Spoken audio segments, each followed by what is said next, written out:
Hey guys, it's been a while since I posted. I hope you're all doing really well. I'm Allure Cosplay, and today we're going to talk about this once beautiful wig which I chopped up to become Gwen Stacy. If you guys have not seen Spider-Man Into the Spider-Verse, I highly recommend it. It was one of the best movies of last year, and it really inspired me to cosplay Gwen Stacy. I really enjoyed this version of her. I've never really been emotionally connected to the character up until watching that movie, so I decided to cosplay that exact version. I actually haven't even purchased the costume yet because I wanted to see if I was able to pull off her hairstyle, and if I wasn't able to, I wasn't gonna buy the suit. I'm still not really 100% sure that I'm pulling off her hairstyle, but I'm trying. I'm giving it a go. I wanted to make this video so that I can share a few tips and tricks of how I managed to make this Frankenstein wig stay on my own head with all the different challenges that I faced trying to keep it on my head.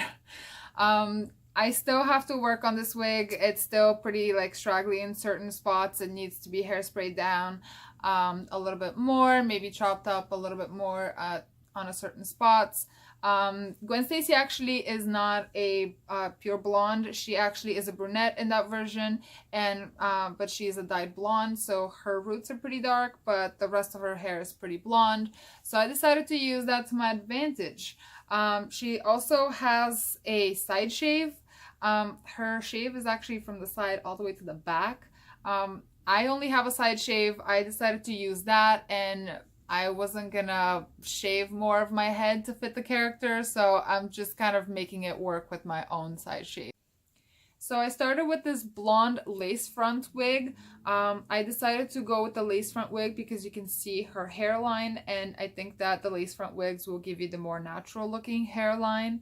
After that, I put on the wig and I decided to cut where my own side shave is. I actually cut it smaller because you can always cut more, but you can never put it back the way it was before. So I just cut it a little bit less than my own side shave, but I also kind of slightly shifted the wig to the side so that it can cover my sideburns and everything because they're out to play today.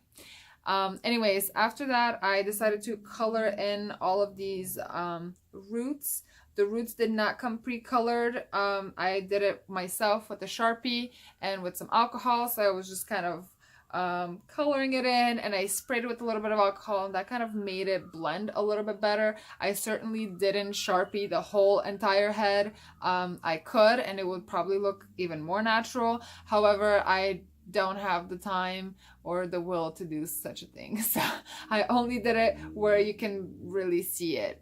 After that, I decided to shape these little spiky things that she has. She has like a little bit of shorter hair, so where her hair parts, the one side is longer, the other side is shorter, and she has those like little, almost like three little hair pieces that like stay over her side shave. I just sectioned those off. I cut them to the desired length. I actually cut them a lot longer before because you can again always cut more than you can't really put it back on. So I cut them a lot longer, and then after I saw how it looked on my head, I decided they're too long, they need to be cut down even more. This is where I've stopped now. I might even trim them down a little bit more, but for now they're looking okay. They're super solid because they have a ton of hairspray on them. I just hairsprayed them, and I just kind of dry them with a hair dryer so that they can stay together. They're really hard right now. To be able to hold the wig, I just used a bunch of spirit gum on the front, or actually I think I have Prozaid. I think that's what I used this time because I think spirit gum was the one that irritated my skin. So I used a little bit of Prozaid, a little bit on the wig, and a little bit on my actual skin. I let that dry, and I stuck that on first. All around the rest of the wig, there's little tiny hair combs. These are the hair combs I used. I just bought a whole bunch of them from eBay. They're really cheap. There's like, I got a pack of 10 of them, I think. I didn't use all 10 of them, but they're literally all around the whole wig. And how do they stick on my head? I just braided my hair all around my hairline and all the way around, and they just kind of clip right into my braid. First I glue the front and then I clip the rest of it. I find that that's the way that works best for me. So to attach these little comb things to the wig, I just use some hot glue. That's it. The wig itself is actually pretty inexpensive. I got it for, I think, about 40 bucks with shipping on Wish. I found pretty much the same exact one on eBay, so you can definitely get it from there. And also this wig was pretty much the same on this side as it was on this side, except like the black roots, just in case you guys wanted to use this wig for a different kind of cosplay. Anyways, like this video and subscribe if you enjoy my content. It really helps me, and have a good one, guys. Bye.